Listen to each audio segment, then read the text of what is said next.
El hombre es un ser de la naturaleza y como tal se preocupa por el medio en el que vive. Es un pensamiento, ¿verdad?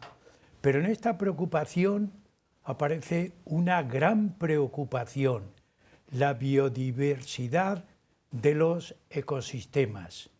Biodiversidad, naturaleza, bidiversidad. Nos encontramos con una serie de términos que le preocupan al hombre y nos deben preocupar a todos. Biodiversidad es un término poco conocido, de tal manera que cuando hablamos de ecosistemas naturales nos confundimos. Si hablamos de ecosistemas agrarios, también nos confundimos.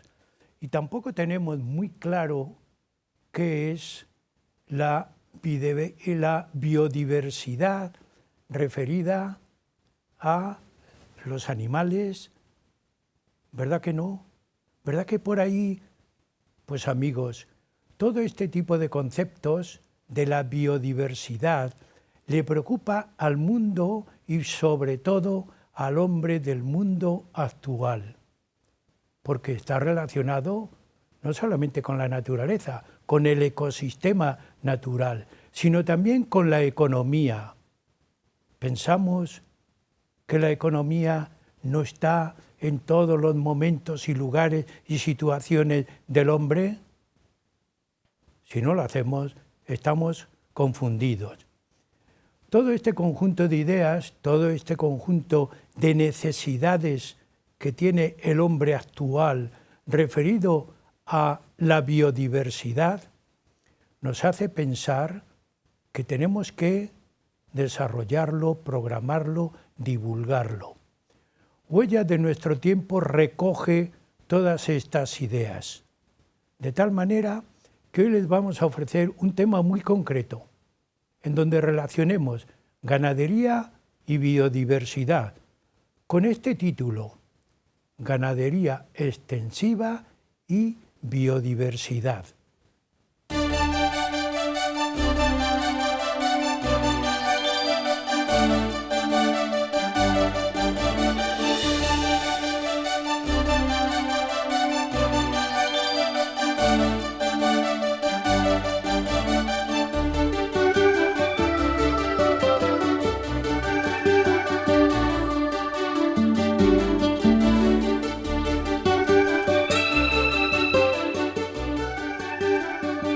Ganadería extensiva y biodiversidad.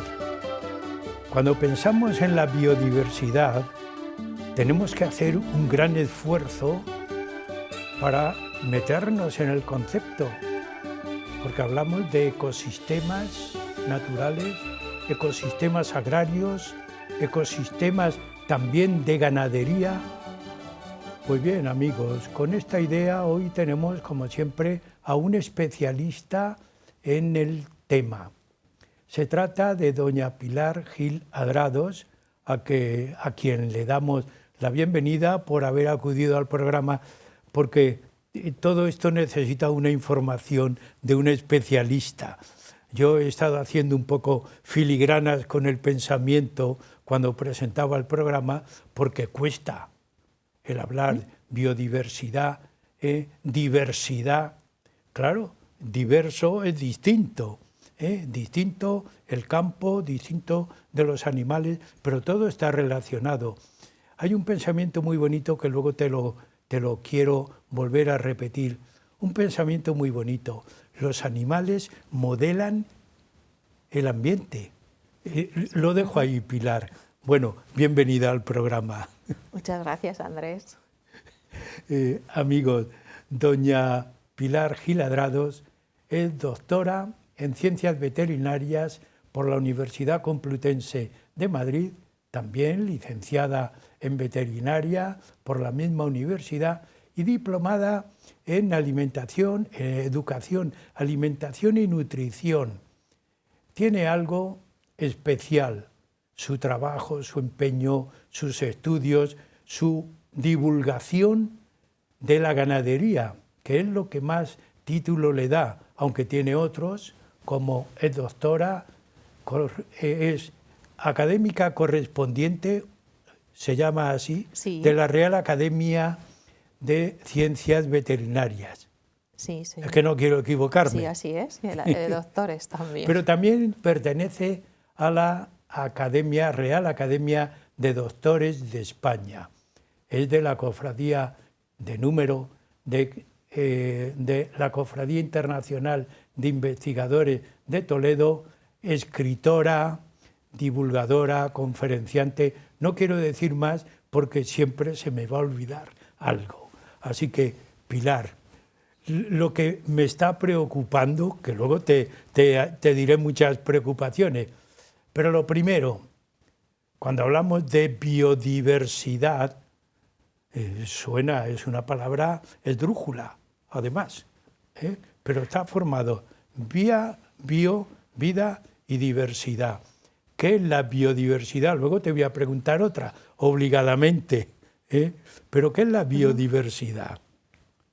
La biodiversidad, que más propiamente podríamos hablar de diversidad biológica, que tal vez así sea más fácil de comprender. Yo creo que sí. Sí. Yo creo que sí. Pues casi las dos palabras que reúnen el término lo explican.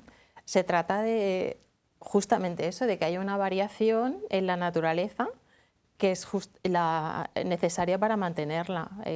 Si todo es homogéneo y todo es igual, es difícil que la naturaleza pueda continuar, porque luego enlazándolo con la teoría de los sistemas, un sistema en el que no hay entradas y no hay salidas y no hay una variación para que se pueda funcionar y para que pueda mantenerse, pues deriva en un estado crítico y en un colapso. Por eso la diversidad biológica es el tratar de que se mantenga esa diversidad en todos los aspectos de todos los organismos vivos, desde la vegetación, los microorganismos, el suelo, las plantas, los animales, los árboles. Eso es la diversidad biológica y eso es en lo que nos deberíamos estar concienciados y empeñados en mantener, porque es la garantía de que el planeta tal y como está, que es nuestra vivienda, pues permanezca. Y junto a biodiversidad, el título que has elegido también es muy atractivo, pero también preocupa al escucharlo. Ganadería extensiva, porque estamos habituados, vamos al campo y vemos ovejas, vemos ganado. Luego te voy a hacer una pregunta que la dejo ahí, aparcada. No te lo digo para que no lo pienses. Porque cuando hablo de animales siempre me sale algo, siempre, pero provocado por ti, porque me has dado a estudiar algo que me ha hecho pensar mucho. Ganadería extensiva. ¿Qué significa ganadería extensiva? Bien, pues ganadería extensiva, y lo enlazamos con la biodiversidad, tenemos que tener en cuenta que la biodiversidad es, para los elementos principales de la biodiversidad, lógicamente, es la geografía y el clima. Que el clima modela la geografía y la geografía modela el clima, pero son los elementos físicos principales de la biodiversidad. Y en ese momento empieza la vegetación. La vegetación es el último elemento de la naturaleza ligado después del medio físico. Y esa vegetación es la que ha condicionado la actividad humana. La actividad humana es la que ha conformado la biodiversidad tal como la vemos, el paisaje, la mayor parte del paisaje, y fundamentalmente en España y en Europa, está modelado por la actividad del hombre. Y la actividad del hombre, desde su inicio, de la larga trayectoria de la población humana en este mundo, pues su principio fue tratar de sobrevivir. Sobrevivir es alimentarse. Para alimentarse elegía una serie de plantas y una serie de animales y una serie de árboles con los que subsistir. Ese trabajo del hombre es el que ha modelado el paisaje, la biodiversidad tal y como la conocemos.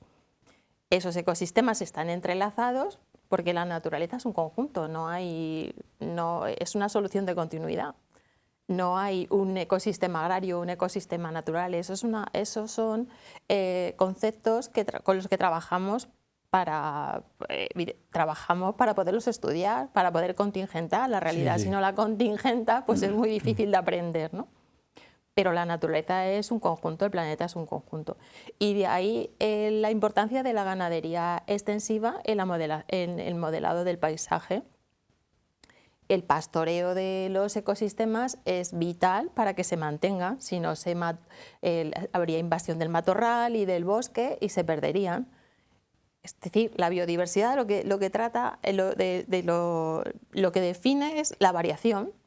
La variación, si epistemológicamente no consideramos la variación, pues tenderíamos a la homogeneización. La homogeneización es el colapso del ecosistema.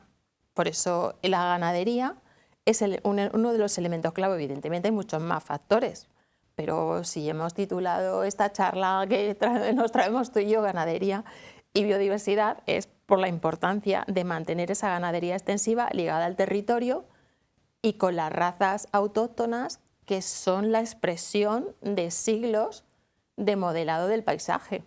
Y esa variabilidad genética que tienen las razas autóctonas no las conseguimos con el resto de la ganadería, porque el resto de la ganadería, desde los años 60, que se incorporaron muchas tecnologías genéticas a los sistemas productivos, sobre todo porque el hombre dejó de estar ligado al territorio y los núcleos urbanos crecieron, era necesario aportarle alimento que él no generaba. Entonces, esos sistemas también son necesarios, si no, no nos podríamos alimentar. Luego, pero son homogéneos, son razas muy selectas, pero su variabilidad genética es pequeña. Entonces, la variabilidad genética, por ejemplo, la podríamos comparar pues, con una urna de bolas de colores. Tú tienes una urna con muchos colores, siempre podrás sacar azules, moradas, amarillas, naranjas, rojas. Ahora, eso sería la variabilidad genética. Si tienes una urna solo de tonos rojos, es imposible que saques un azul. Entonces, la variabilidad genética es esencial para que la biodiversidad continúe, porque es la forma que tiene una especie de adaptarse a las circunstancias.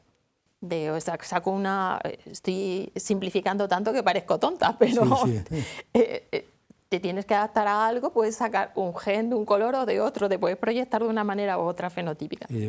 Muy bien explicado y además muy bien entendido, lo que indica que cuando hay un abandono agrario hay una reducción, ¿no?, de biodiversidad, que tenemos por otro lado necesidad. Es decir, si el hombre se convierte en un urbano, pierde lo rural, ahí hay un choque de naturaleza con la humanidad y un abandono. Por ese motivo, yo decía, la economía, ¿verdad?, necesita que se continúe trabajando en el campo, que se elaboren cambios, ecosistemas, que se promuevan.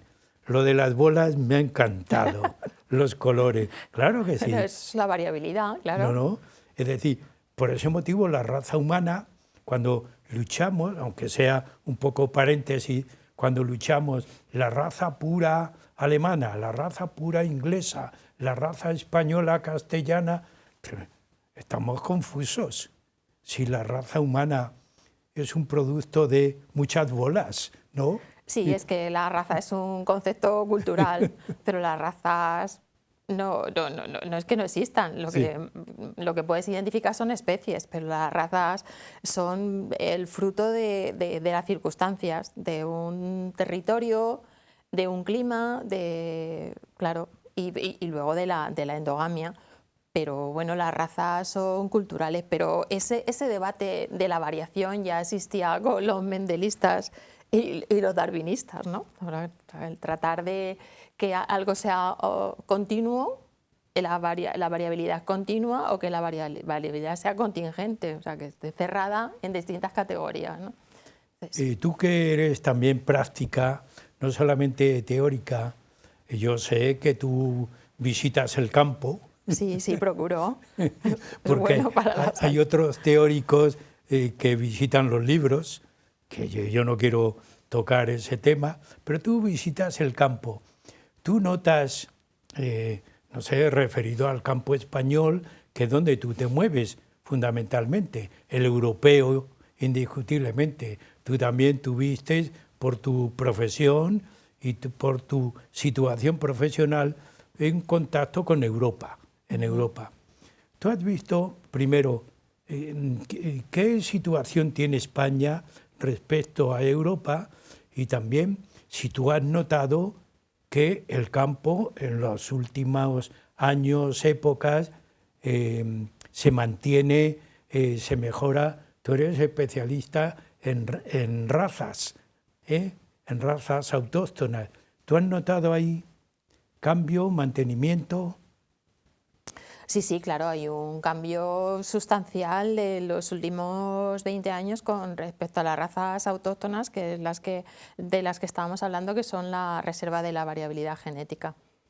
Y sobre todo que es el esfuerzo y el reflejo de toda la actividad agraria de nuestros antepasados para modelar el paisaje y mantener ese ecosistema. O sea, las razas autóctonas están adaptadas al territorio. Son animales que son muy rústicos, que son capaces de movilizar reservas a lo largo del año, por ejemplo, una vaca de más de 100 kilos, entre una época con recursos disponibles y lo que no son recursos disponibles. Y, por ejemplo, un herbívoro, un vacuno o un ovino es capaz de alimentarse de recursos muy, muy, muy vastos, de poco valor nutritivo, que desde luego otro animal no lo podría hacer, y menos los humanos. O sea, son capaces de convertir ese recurso de poca calidad en recursos excelentes para el ser humano. Bueno, ese era el motivo por lo que lo seleccionaron nuestros antepasados, ¿no? para proveerse de alimentos. Y como estábamos hablando, evidentemente la población es urbana ahora mismo, el territorio, estamos concentrados y fundamentalmente en España, porque en otros países europeos no es así. Nosotros tenemos un grave problema de despoblación del medio. Es verdad que hay menos población, pero sobre todo está concentrada en los grandes núcleos urbanos. Y como decíamos antes, a los ciudadanos que viven en la ciudad, en los núcleos urbanos, hay que llevarles los alimentos. Pero estas razas es necesario que se mantengan por la variabilidad y sobre todo porque conservan los ecosistemas. Están ligadas al territorio. Cuando hablamos de ganadería extensiva, es una ganadería que no es porque esté extendida o porque haya muy pocas unidades por superficie, sino porque lo que están favoreciendo es el mantenimiento de ese ecosistema. Por ejemplo, las ovejas, la transhumancia, el pastoreo. El pastoreo es uno de los elementos clave por los que se pierden especies en la biodiversidad. Si no hay pastoreo, no se mantiene el pasto, el ecosistema deriva a superficie forestal y se pierden todas esas especies. La diversidad biológica pues, se ve muy afectada. Por ejemplo, durante toda la transhumancia, aparte de que fuera un intercambio cultural de primer orden, las semillas se transportan por endozocoria, por ectocoria, con los animales. El pastoreo, hay especies vegetales que están asociadas a ese pastoreo. Por ejemplo, los majadales, que es un hábitat protegido, solo pueden existir con el concurso de las ovejas o de los animales. Es una combinación de la Foa bulbosa y del Trifolium subterraneum, que son dos plantas muy diferentes, pero que lo que conforman es un sustrato herbáceo de un valor incalculable. Entonces, la oveja lo que le ayuda a mantener al terófito lo consigue, le ayuda con el pisoteo que el bulbo de la planta se incorpore a la tierra. Y el terófito lo que hace es que esas semillas se consigan diseminar por el territorio, pero si no hay ovejas, esas dos plantas desaparecen. Aparte de que tienen una combinación de pasto en el que con algo que es de poco valor consiguen tener capacidad de producción herbácea durante todo el año. Y eso, a su vez, es una combinación con las ovejas. Las ovejas se pueden alimentar y las plantas pueden sobrevivir. Si no hay Si no hay ovejas, esas plantas no sobreviven porque no hay pisoteo, no hay, Sí, sí. por ejemplo, ¿no? Y otra serie de cuestiones que tenemos, la pérdida del pastoreo, por ejemplo, afecta hasta a los insectos, a los escarabajos coprófagos que todos conocemos, pues si no hay pastoreo y concentración de estiércol, y esos son fundamentales para el suelo. El suelo no es algo como esta sala que el suelo está vivo, el suelo son microorganismos, el suelo son minerales, el suelo es estructura, el suelo son raíces. Si no hay esta serie de seres vivos que están dentro del suelo, pues el suelo se convierte en una cerámica, claro. Uh-huh.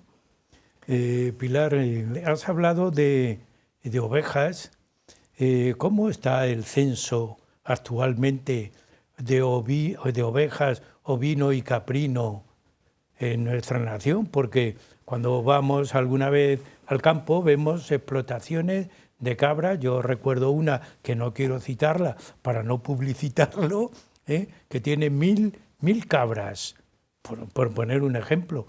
Claro, y las sueltan al monte, y cuando las recogen, pues llenan, no sé, tienen unos edificios enormes. ¿Cómo está actualmente? Pues España es uno de los países que mayor censo ovino tenía, pero en los últimos 10 años ha habido un descenso del ovino de más del 20% del censo, y sobre todo del censo ligado al territorio, que es el ovino de carne y el ovino de leche. Ese descenso pues viene hay muchos factores, porque los problemas nunca tienen una sola causa ni solo les influye un factor, ¿no?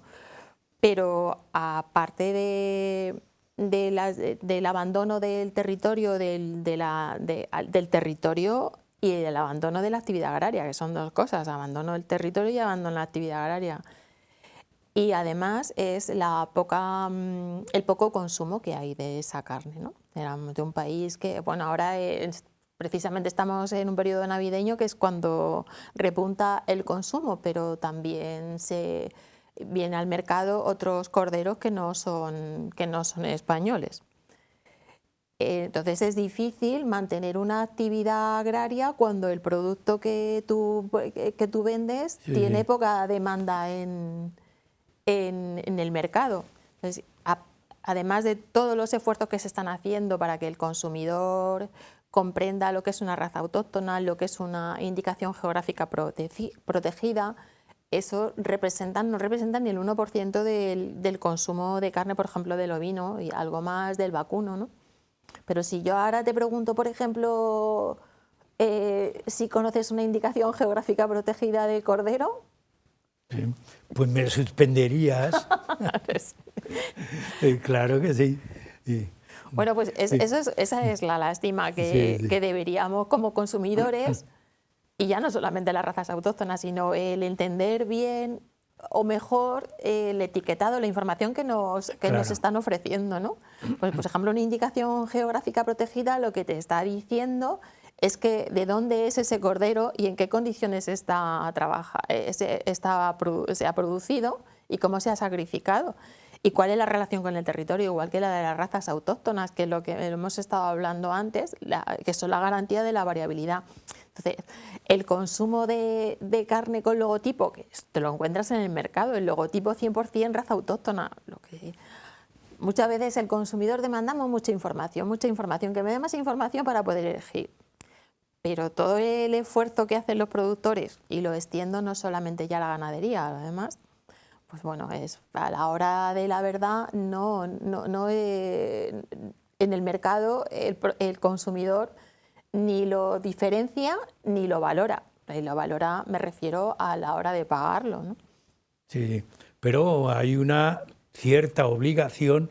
Yo no soy comprador, soy en todo caso otro. Consumidor. Comensal. Pero tienen obligación de etiquetar, o por lo menos enumerar o nombrar el lugar de procedencia del producto.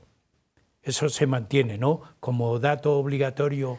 Sí, sí, pero esto es además, o sea, el etiquetado, hay una reglamentación que a veces cuando el producto es muy pequeño tienen que poner la información obligatoria dando vueltas y eso no hay que lo lea.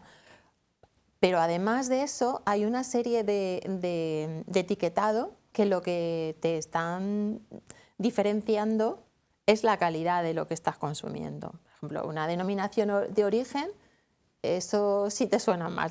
Por ejemplo, el queso manchego es una denominación de origen. Está diciendo, este queso solo está producido por la raza ovina manchega y en este territorio. Eso es una denominación de origen. Son indicaciones geográficas que lo que le están indicando, valga la redundancia, al consumidor es la forma en la que se ha producido y qué calidad le está garantizando. Y vinculado a la ganadería tenemos las indicaciones geográficas, por ejemplo, el vacuno, la ternera gallega, el cordero, el lechal, el ternasco, el cordero manchego, a que eso sí ya te suenan más. Sí. Bueno. O, por ejemplo, el cerdo ibérico. El cerdo ibérico es una raza autóctona, pero es una paradoja, porque el cerdo ibérico, si hemos sido capaces me refiero a la sociedad, de algo que esto sí que está ligado al territorio. Es una raza que está desarrollada en la dehesa, que la dehesa es un hábitat protegido. Es una dehesa en la que consume tanto la parte herbácea como la montanera. Pues de ahí, en los años 80, el cerdo ibérico no representaba ni el 3% del censo del porcino español. Y ahora mismo alcanza el 20%. Es verdad que, bueno, como la reglamentación de su etiquetado ha variado, muchos del cerdo ibérico que ahora mismo se cría estabulado y no está. De hecho, hay un etiquetado propio del cerdo ibérico en montanera. Hay otro cerdo ibérico que es la raza, pero se cría de otra manera. Pero bueno, que a lo que voy es que ese cerdo ibérico hemos sido capaces de conocer las excelencias de su producto y el valor en el mercado y la demanda que tiene es lo que ha proyectado el aumento de las razas, al contrario que las otras. Bien, llegamos a la mitad del programa, pero continuaremos hablando de todo esto que es muy interesante.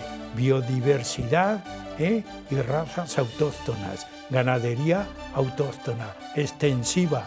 Me estoy aprendiendo los términos. Amigos, un pequeño descanso y seguimos con ustedes en Huella de Nuestro Tiempo.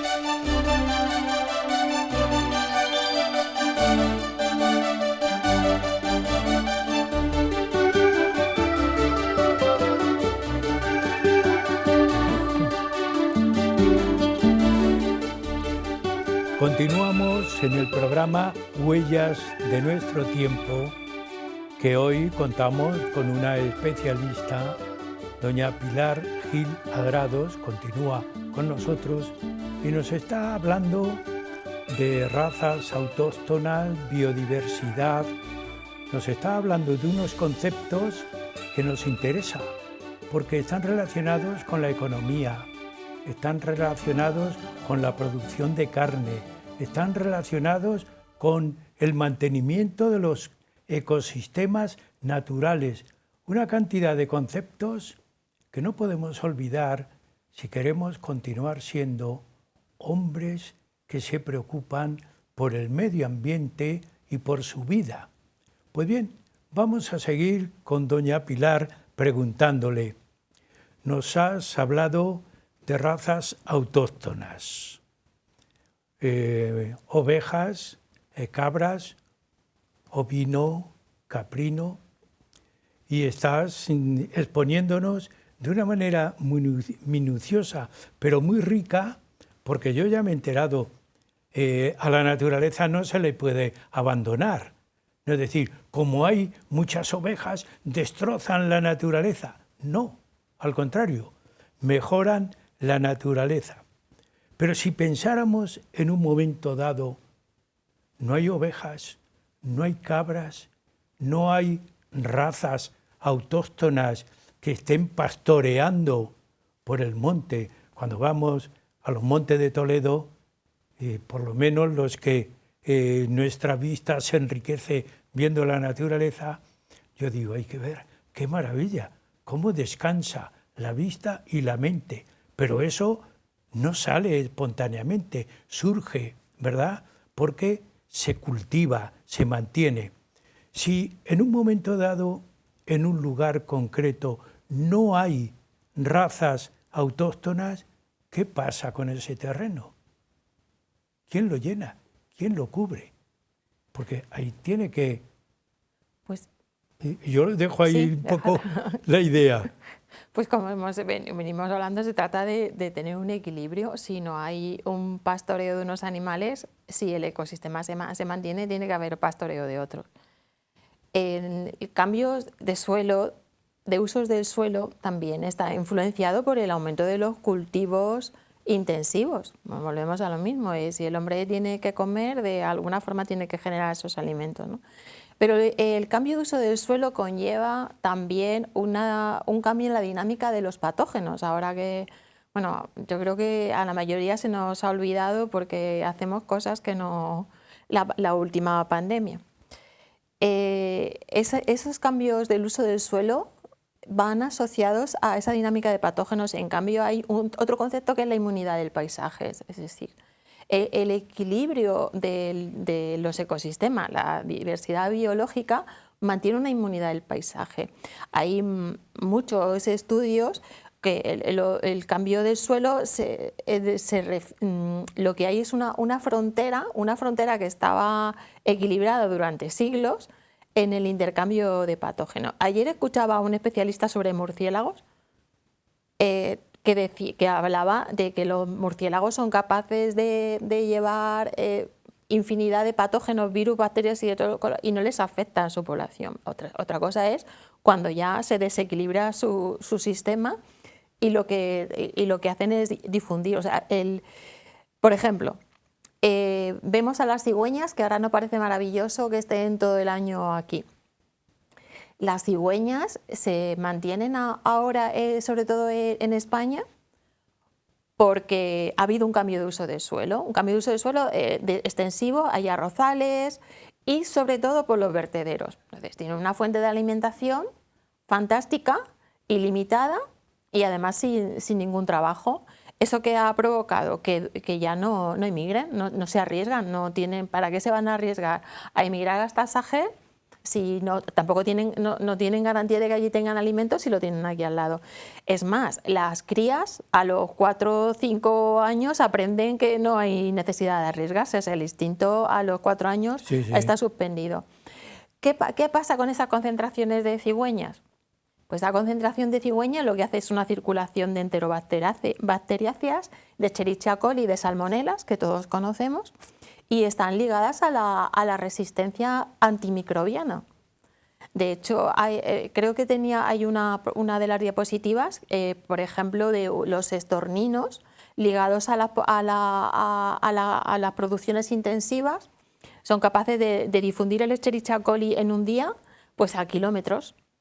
Y eso es una circulación de patógenos. Por otro lado, el abandono de la actividad agraria lo que conlleva es la producción herbácea disminuye porque no hay pastoreo, el matorral empieza a avanzar. Y eso, por ejemplo, está relacionado con el comportamiento de los buitres. Los buitres, ya sabemos que en España tenemos 4, el buitre leonado, el alimoche, el buitre negro y el quebrantahueso, fundamentalmente, por ejemplo. Pero el buitre leonado, que es una especie que es capaz de buscar alimento a cientos de kilómetros, en España el mayor número de parejas está en el norte, pero vienen a alimentarse a las dehesas del oeste español, incluidas las de Castilla-La Mancha, ¿no? Pues ahora mismo estos buitres vienen atraídos, lógicamente, donde hay animales, que es la ganadería extensiva, pero también por el aumento de ungulados silvestres, porque al no haber actividad humana hay mayor aumento de ungulados silvestres, de ciervos, de corzos, de gamos, de jabalíes, que luego si quieres luego hablamos sobre esto. Pero el hecho de que cada vez haya más matorral, de que el paisaje esté cerrado, también a los buitres les dificulta la detección desde el cielo de la carroña. No son capaces de ver la carroña desde el cielo y los buitres van desplazándose a paisajes más abiertos, o sea que cada vez lo vemos encima de los pajares o por la calle. Y la carroña se queda en el suelo porque no son capaces de detectarla. Y eso ha cambiado también. Estos son carroñeros obligatorios, pero también hay otras especies que se vuelven carroñeras facultativas porque tienen ese acceso a esos alimentos, ¿no? Hasta ese punto. Y luego todos conocemos seguro de a alguien que ha tenido algún percance con algún jabalí que pasaba por la carretera o algún ciervo, porque la población en los últimos 10 años, por ejemplo, de jabalí se ha incrementado un 300% y la de ciervo. Y eso también va ligado a la conciencia o la mentalidad urbana que tenemos. Cuando se hizo una encuesta en la Unión Europea ligada a la Ley de Restauración de la Naturaleza, que luego, si te parece, podemos hablar, pues el 90% de los europeos estaba preocupado por la naturaleza. Ahora bien, cuando le preguntas con más detalle, pues ni el 50% sabe lo que es la red Natura, ni la biodiversidad, ni nada de... Pero bueno, lo ligo con los ungulados silvestres y el aumento de las poblaciones porque la sobreabundancia es un problema. ¿Por qué? Para la propia naturaleza y para el hombre, por supuesto. Para la naturaleza porque son competidores, no hay suficientes alimentos con las especies, eso provoca enfermedades y provoca degradación de las especies. Y luego hay una concentración de patógenos que antes o después saltan al ser humano, son las zoonosis. Por ejemplo, ahora mismo hay la influenza aviar, que es una enfermedad grave para las aves. Ahora mismo ya ha saltado a otras especies y es probable que salte al hombre, pero viene derivado de esa concentración de animales y de ese desequilibrio entre las especies. Pero no tenemos el control de esas poblaciones es imprescindible. La naturaleza controla las poblaciones o bien por el hambre o por las enfermedades o por los depredadores. Cuando tenemos poblaciones que no están controladas ni por depredadores, porque no hay, por ejemplo, no hay suficientes depredadores carnívoros para todos esos ungulados, ni hay enfermedades que ni el hombre las abate con un control letal, que se llama la caza, es el control letal, nosotros los eufemismos. Hay un problema de circulación de patógenos, por ejemplo, todas las zonas de sobreabundancia de ciervos, de jabalíes o de corzos están ligadas a las mayores tasas de tuberculosis animal. La tuberculosis es una zoonosis al hombre. Pero le preguntas al ciudadano medio si está dispuesto, qué opina sobre el control de las poblaciones y está en desacuerdo. Está en desacuerdo. Pero si le preguntas sobre especies concretas, el jabalí y el ciervo, que ya empiezan, parece ser molestas, ya está más inclinado a que se puedan abatir, ¿no? Y con respecto a lo que la pregunta que me hacías, las poblaciones ganaderas, la ganadería extensiva, Si en un momento hace 20 años la ganadería extensiva estaba en equilibrio con la ganadería, digamos, natural, con los ungulados silvestres, pues ahora ahí está en decadencia. Y donde no hay actividad agraria y donde no hay actividad humana, pues lógicamente lo que son las especies silvestres pues avanzan. Estás hablando de unos temas que hay que regular, pero yo tampoco soy muy de leyes, pero bien, son necesarias. Hoy estamos en la Comunidad Europea y hay una regulación a través de Europa, ¿no?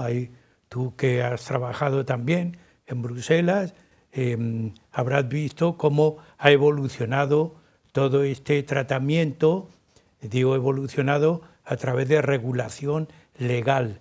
¿Cómo están esas leyes? Yo no digo esa ley, porque tiene que haber más regulación, no solamente de una ley, porque tú hablabas de distintos tipos de animales. No se puede tratar lo mismo a un ciervo que a otro animal distinto. ¿Cómo Europa está intentando controlar todo esto y cómo nos afecta a nosotros? Porque tú me decías de todo el volumen que hay en España de razas autóctonas y tratamiento, el 15% está en España. Y tú decías, es un porcentaje alto. ¿Cómo está todo esto, por lo menos en un intento de control? Porque hay que controlar, según tú hablabas. Sí, bueno, el último acto legislativo de la Unión Europea ha sido la ley, el Reglamento de la Restauración de la Naturaleza, que se publicó en junio de este año y entró en vigor del año 24. Está derivado del Pacto Verde Europeo, pero justificado en el Convenio de la Biodiversidad. Es un convenio mundial, que es una de las preocupaciones mundiales, el conservar la biodiversidad biológica por las razones que estábamos apuntando. Y esta ley de restauración de la naturaleza, en Europa, la directiva de hábitat y la directiva de aves era la única regulación que obligaba a los países a tener una planificación de los hábitats. Los hábitats están catalogados y nombrados, hay mucho trabajo detrás, mucho trabajo de clasificación, de conservación, de mejora, pero esas directivas son del año 92. Y si se hacen anualmente un plan de evaluación y se trabaja con ellos desde todas las instancias, pues para conservarlo, por ejemplo, el hábitat de la dehesa que le hemos mencionado, o los hábitats costeros, o los hábitats marinos, el hábitat marino de los rodolitos, de las algas, de los corales. Todo eso es una preocupación de todos y todas las instituciones y la sociedad se ocupa de ello. Pero esta ley ha ido más allá, visto que la biodiversidad, los objetivos que se han dado las partes en el mundo no se alcanzan. Y por eso esta ley de la naturaleza dentro del Pacto Verde Europeo lo que obliga es ya a trabajar en todos los ecosistemas, ya no solo los ecosistemas terrestres de estas directivas que mencionaba, de los ecosistemas marinos, de los ecosistemas, incluso los urbanos. Los ecosistemas urbanos, en tanto que tienen biodiversidad paisajística, los parques son con la intención de que no disminuyan esos espacios verdes, esos parques de las ciudades. Y además incorpora los ecosistemas agrarios. Como hemos dicho antes, los ecosistemas son un continuo, hay una interrelación, no los contingentamos para conocerlos, pero bueno, es un continuo. Y estos ecosistemas agrarios ya obligan con este reglamento ya obliga a los países a una serie de objetivos en una serie de años. Los ecosistemas agrarios no lo puedes medir más que indirectamente, son una serie de indicadores con los que puede llegar a saber si en qué estado y cómo evolucionan, ¿no? Y estos indicadores son los indicadores de las aves ligadas a los medios agrarios, el índice de mariposas, el índice de turberas. Ahora que hablo de las turberas, también hay que tener en cuenta que España, por ejemplo, España es uno de los países europeos que mayor superficie de red natura tiene. O sea, la red natura significa de mayor número de hábitats. ¿Por qué España tiene mayor biodiversidad biológica que en muchos países? Primero por sus circunstancias, no deja de estar, es una geografía influida por distintos océanos y mares, es un país de los más montañosos, aunque parezca que no, es uno de los países más montañosos de Europa y está afectado por distintos climas. Aparte, durante las glaciaciones no sufrió tanto como el resto del territorio europeo y muchas especies se desplazaron hasta la península ibérica donde consiguieron sobrevivir. Por eso y porque además la actividad agraria se haya mantenido durante más tiempo, es uno de los países que mayor biodiversidad tiene. Y lo explicaba esto al hilo de que la norma obliga a las turberas, pero aquí no tenemos gran extensión de turberas, pero sí está pensado en otros países europeos donde la pérdida de biodiversidad ha sido espectacular en los últimos años. Pilar, yo dije muy al principio, te voy a preguntar algo porque a mí me reclamó cuando yo te leía, porque tengo necesidad cuando estáis invitados de leer lo que vais a... me enseñáis y aprendo. No sé si luego, si me tuviera que examinar, si aprobaría tanto como tengo que aprender de vosotros. Pero bien, las mariposas me llamó eso, porque lo dejé anotado, lo tengo anotado ahí. Las mariposas en los pastizales. Dije, hombre, una mariposa, lo bonito que es, porque una mariposa representa la felicidad, representa, no sé, la vida emotiva y afectiva de una persona. Esto da para hacer hasta poesía. Digo, las mariposas en pastizales, ¿eso qué es? Pues aunque sea muy poético, también es algo más prosaico. Es un indicador indirecto para medir la biodiversidad. Y digo que es más prosaico porque son especies que son más fáciles de ver. Claro, si tú mides la biodiversidad, a lo mejor en un microorganismo siempre es más difícil, pero ese indicador de mariposas en pastizales, su variación y su aumento y su disminución lo que está indicando es un cambio en el ecosistema, porque si hay menos mariposas es porque algo está pasando y si el pastizal no tiene si no existe pastizal, no hay mariposas. Si el pastizal tiene menos composición de hierbas, también las mariposas se ven afectadas. Y eso es lo que se mide. Es un indicador indirecto de la biodiversidad, al igual que es un indicador indirecto el de las aves ligadas a medios agrarios. Es decir, tiene relación también. Las aves comunes, vemos que hay más pájaros, más variedad, ¿no? Claro, pero hay muchas aves, por ejemplo, aquí la perdiz toledana, los sisones, las ortegas, las abutardas, estas están ligadas a medios agrarios. Es su forma de vivir, pero cuando se rotura, no se conserva ni la de vegetación, cuando se cosecha antes de tiempo, cuando están anidando las aves. Todo este tipo de prácticas conlleva una disminución de las aves.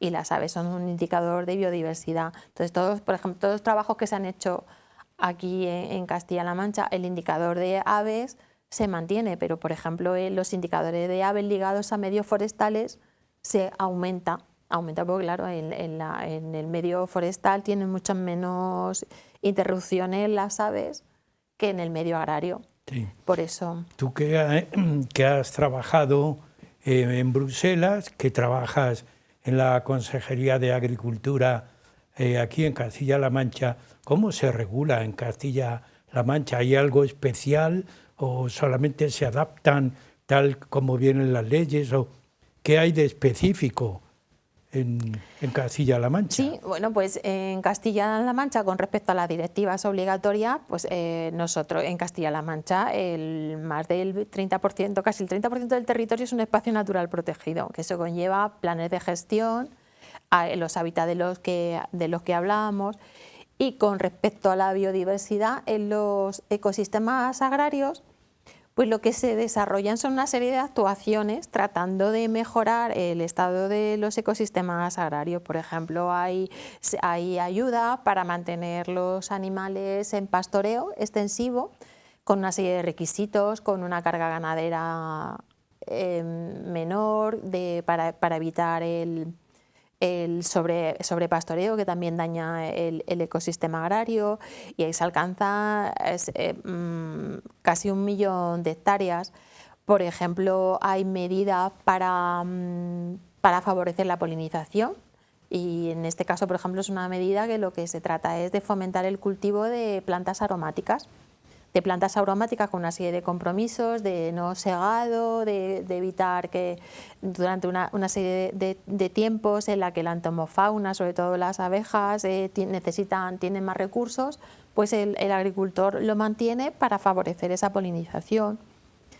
La agricultura ecológica, hay más de 300.000 hectáreas, que también lo que favorece es ese tipo de prácticas tradicionales y sin insumos para favorecer los ecosistemas agrarios, y las aves ligadas al medio agrario también obteniendo el compromiso de los agricultores de mantener, pues, lo que hablaba antes, unos planes en los que las cosechas, la entrada de la maquinaria, etcétera, estaba también condicionada a que no molesten el comportamiento habitual de las aves, sobre todo la nidificación y sus pautas comportamentales. Hay por lo menos 2 preguntas que a mí me salen. Una de ellas, que yo te he seguido en tu exposición, eso que llaman superficie de alto valor natural. ¿Qué es? Pues eso es otro elemento que incorpora el reglamento del que hablamos, y bueno, es un concepto que ya se viene trabajando desde los años 90, que lo que trata es de identificar las superficies de alto valor natural, pero que están ligadas a la actividad agraria. Y en eso sí hemos adelantado nosotros aquí en Castilla-La Mancha. Es un indicador de evaluación de todas las actuaciones que se hacen, por ejemplo, con los fondos europeos aquí en Castilla-La Mancha y en el resto de Europa. Porque una cosa es dar ayudas o hacer acciones o poner en marcha operaciones, y otra es el evaluar, el saber hasta qué punto todo ese trabajo, ese despliegue en el territorio sirve para el objetivo, y eso son evaluación. Evaluación son estos indicadores de los que estamos hablando, y uno de ellos es la superficie agraria de alto valor natural. Esa superficie agraria alto valor natural, pues es un indicador de evaluación. ¿Y qué es lo que expresa? Pues qué porcentaje de la superficie agraria útil, o sea, de la superficie que se destina en un territorio a la producción agraria, es de alto valor. De alto valor porque está ligada a todo lo que venimos hablando, a hábitat protegidos, a conservación de especies amenazadas, a ecosistemas agrarios de alto valor. En este caso, esta superficie de alto valor en Castilla-La Mancha, en un primer momento lo que se hizo fue, pues, cruzar con los espacios naturales protegidos que tenemos. En los espacios naturales protegidos también hay dehesas y hábitats esteparios, ¿no? Y se hizo una primera aproximación que fue del 47%. Luego ese trabajo se ha ido mejorando y se han identificado. Hay mucha literatura sobre las superficies agraria de alto valor natural. El Centro Común de Investigación de la Unión Europea trabaja sobre ello, y luego tampoco metodológicamente pues todavía hay imprecisiones. Esta ley de la que hablábamos antes ya enfoca la metodología con Lucas, que es un sistema de satélite, pero bueno, para tratar de que todo sea homogéneo.